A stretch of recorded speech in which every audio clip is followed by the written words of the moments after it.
اور کتاب میں ابراہیم کا ذکر کرو، بے شک وہ نہایت سچے تھے، پیغمبر تھے۔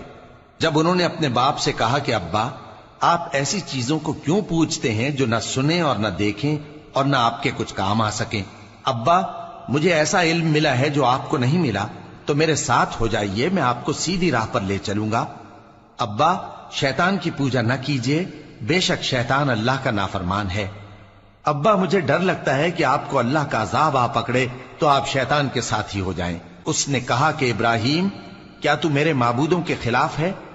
اگر تو باز نہ آئے گا تو میں تجھے سنسار کر دوں گا اور تو ہمیشہ کے لیے مجھ سے دور ہو جا۔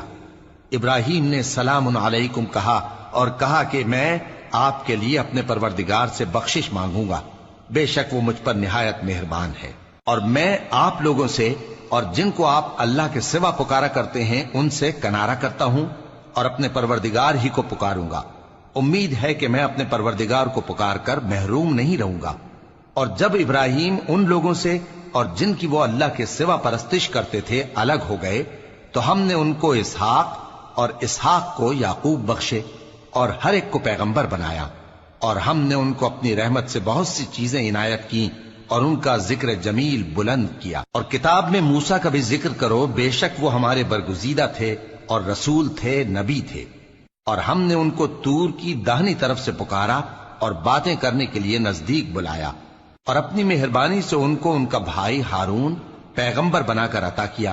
اور کتاب میں اسماعیل کا بھی ذکر کرو، وہ وعدے کے سچے اور رسول تھے، نبی تھے، اور وہ اپنے گھر والوں کو نماز اور زکوٰۃ کا حکم کرتے تھے اور اپنے پروردگار کے ہاں پسندیدہ تھے۔ اور کتاب میں ادریس کا بھی ذکر کرو، وہ بھی نہایت سچے تھے، نبی تھے، اور ہم نے ان کو اونچی جگہ اٹھا لیا تھا۔ یہ وہ لوگ ہیں جن پر اللہ نے اپنے پیغمبروں میں سے فضل کیا، یعنی اولاد آدم میں سے اور ان لوگوں میں سے جن کو ہم نے نوح کے ساتھ کشتی میں سوار کیا، اور ابراہیم اور یعقوب کی اولاد میں سے اور ان لوگوں میں سے جن کو ہم نے ہدایت دی اور جنہیں برگزیدہ کیا۔ جب ان کے سامنے ہماری آیتیں پڑھی جاتی تھیں تو سجدے میں گر پڑتے اور روتے رہتے تھے۔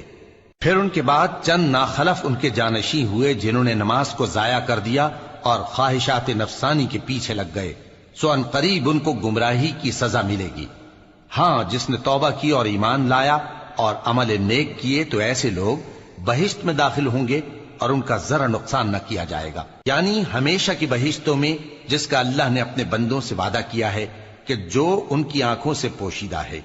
بے شک اس کا وعدہ نیکوکاروں کے سامنے آنے والا ہے، وہ اس میں سلام کے سوا کوئی بیہودہ کلام نہ سنیں گے اور ان کو صبح و شام کھانا ملے گا۔ یہی وہ جنت ہے جس کا ہم اپنے بندوں میں سے ایسے شخص کو مالک بنائیں گے جو پرہیزگار ہوگا۔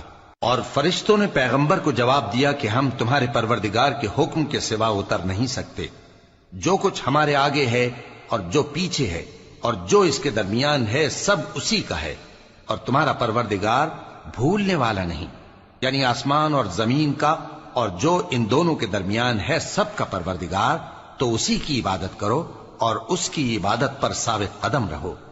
بھلا تم کوئی اس کا ہم نام جانتے ہو؟ اور کافر انسان کہتا ہے کہ جب میں مر جاؤں گا تو کیا زندہ کر کے نکالا جاؤں گا؟ کیا ایسا انسان یاد نہیں کرتا کہ ہم نے اس کو پہلے بھی تو پیدا کیا تھا جبکہ وہ کچھ بھی چیز نہ تھا؟ سو تمہارے پروردگار کی قسم، ہم ان کو جمع کریں گے اور شیطانوں کو بھی، پھر ان سب کو جہنم کے گرد حاضر کریں گے اور وہ گھٹنوں پر گرے ہوئے ہوں گے۔ پھر ہر گروہ میں سے ہم ایسے لوگوں کو کھینچ نکالیں گے جو رحمان کے مقابلے میں سخت سرکشی کرتے تھے، پھر ہم ان لوگوں سے خوب واقف ہیں جو اس میں داخل ہونے کے زیادہ لائق ہیں، اور تم میں سے کوئی شخص نہیں مگر اسے اس پر گزرنا ہوگا، یہ تمہارے پروردگار پر لازم ہے، مقرر ہے۔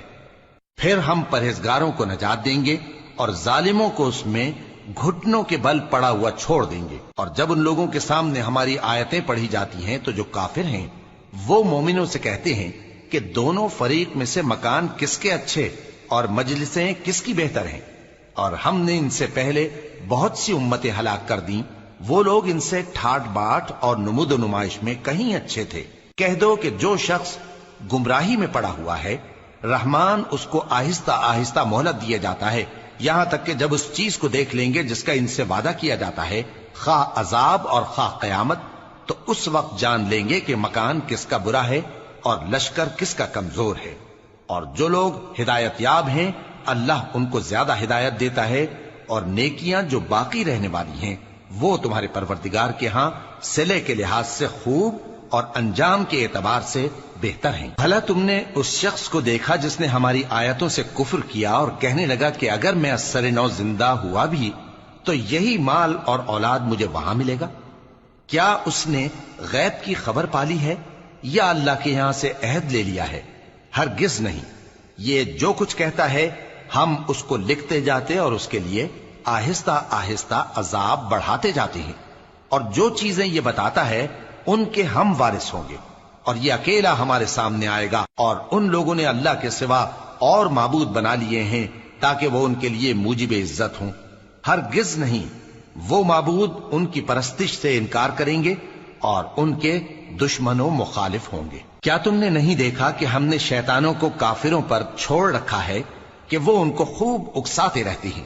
تو تم ان پر عذاب کے لیے جلدی نہ کرو کہ ہم تو ان کے لیے دن شمار کر رہے ہیں۔ جس روز ہم پرہیزگاروں کو رحمان کے سامنے بطور مہمان جمع کریں گے اور گناہگاروں کو دوزخ کی طرف پیاسے ہانک لے جائیں گے، تو لوگ کسی کی سفارش کا اختیار نہ رکھیں گے مگر جس نے رحمان سے اقرار لے لیا ہو۔ اور کہتے ہیں کہ رحمان بیٹا رکھتا ہے۔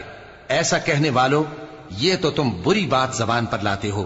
قریب ہے کہ اس جھوٹ سے آسمان پھٹ پڑے اور زمین شق ہو جائے اور پہاڑ پارا پارا ہو کر گر پڑیں کہ انہوں نے رحمان کے لیے بیٹا تجویز کیا، اور رحمان کو شایع نہیں کہ کسی کو بیٹا بنائے۔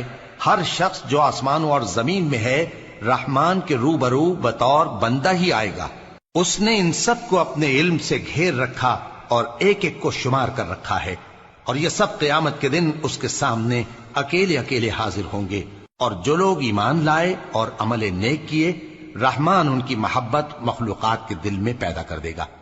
اے پیغمبر صلی اللہ علیہ وآلہ وسلم، ہم نے یہ قرآن تمہاری زبان میں آسان بنا کر نازل کیا ہے تاکہ تم اس سے پرہیزگاروں کو خوشخبری پہنچا دو اور جھگڑالوؤں کو ڈر سنا دو۔ اور ہم نے ان سے پہلے بہت سے گروہوں کو ہلاک کر دیا ہے۔ بھلا تم ان میں سے کسی کو دیکھتے ہو یا کہیں ان کی بھنک سنتے ہو؟